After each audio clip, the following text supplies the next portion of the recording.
Vamos lá, a gente vai dar início aqui ao nosso estudo de geometria espacial. A gente, logo de cara, tem conceitos primitivos de ponto, reta e plano, para os quais a gente não tem uma definição. A gente só os concebe intuitivamente e por observação.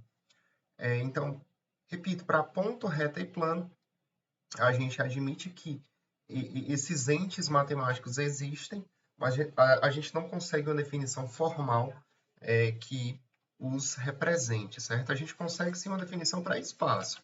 Espaço a gente denomina ser o conjunto de todos os pontos, e nesse estudo de geometria espacial, a gente vai ter basicamente dois tipos de afirmações. Algumas afirmações a gente chama de proposições ou de teoremas, e essas afirmações, denominadas proposições ou teoremas, são afirmações que necessitam de demonstração, tá? Diferentemente de axiomas ou postulados. Axioma ou postulado são afirmações que não necessitam de demonstração, são verdades absolutas que a gente admite como verdade, tá? No início aqui a gente destaca três postulados. O primeiro deles é o postulado da existência. O postulado da existência, ele afirma para a gente, né, e a gente aceita isso como verdade, que existe reta, e numa reta, bem como fora dela, há infinitos pontos. Ele também afirma que existe plano, e num plano e fora dele há infinitos pontos, certo? Então esse postulado é denominado postulado da existência. A seguir, a gente tem o postulado da determinação. O postulado da determinação informa para a gente que dois pontos distintos determinam uma única reta que passa por eles. Então, se você pegar aqui dois pontos A e B, só existe uma única reta passando por esses dois pontos A e B. Essa notação aqui, R igual a AB, é a notação que a gente vai utilizar ao longo do curso para indicar uma reta determinada por dois pontos destacados, certo? Quando a gente fala de determinação, implicitamente a gente está falando de existência e unicidade.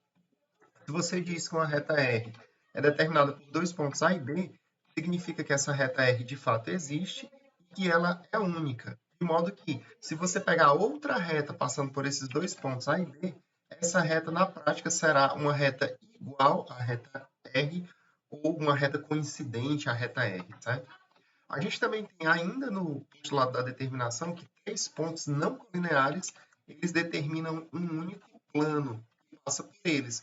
Então, se você pegar três pontos não colineares, isso é, três pontos que não podem ser postos em uma reta, esses três pontos não colineares, eles determinam um único plano, certo? A exemplo da anotação que eu já comentei antes, nesse caso a gente, por exemplo, está denominando um plano alfa como sendo um plano determinado por três pontos não colineares, A, B e C. Então a anotação é essa, alfa igual, parênteses, A, B e C, fecha parênteses, certo? Isso aqui indica que você tem um plano que é determinado por esses três pontos não colineares, A, B e C, certo? Perfeito. O terceiro e último postulado que a gente vai tratar nesse vídeo é o postulado da inclusão. Nele, a gente tem o seguinte, ele diz que se uma reta tem dois pontos distintos num plano, então é porque essa reta está no plano, certo? No caso do nosso exemplo, a gente tem o seguinte, olha, imagina que você tem uma reta R que tem dois pontos A e B. Você sabe que esses dois pontos A e B, além de estarem em R, estão num plano alfa. Se esse é o caso, então a reta R está totalmente contida em alfa, certo?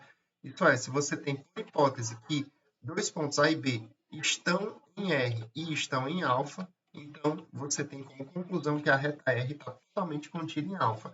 É isso que afirma o postulado da inclusão. Se é postulado, a gente não discute, a gente aceita como verdade, certo? A gente tem a seguir duas definições que diz respeito a retas. A primeira delas é retas concorrentes. A gente diz que duas retas são concorrentes se e somente se elas têm um único ponto de interseção. Nesse exemplo, a gente tem duas retas R e S, e a interseção delas, das retas R e S, é um conjunto unitário formado pelo ponto P.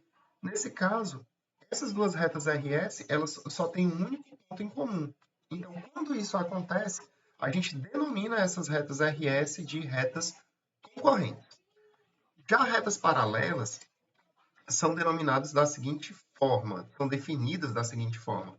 A gente diz que duas retas são paralelas se e somente se ou elas são coincidentes, ou então elas são coplanares e não têm ponto em comum, tá?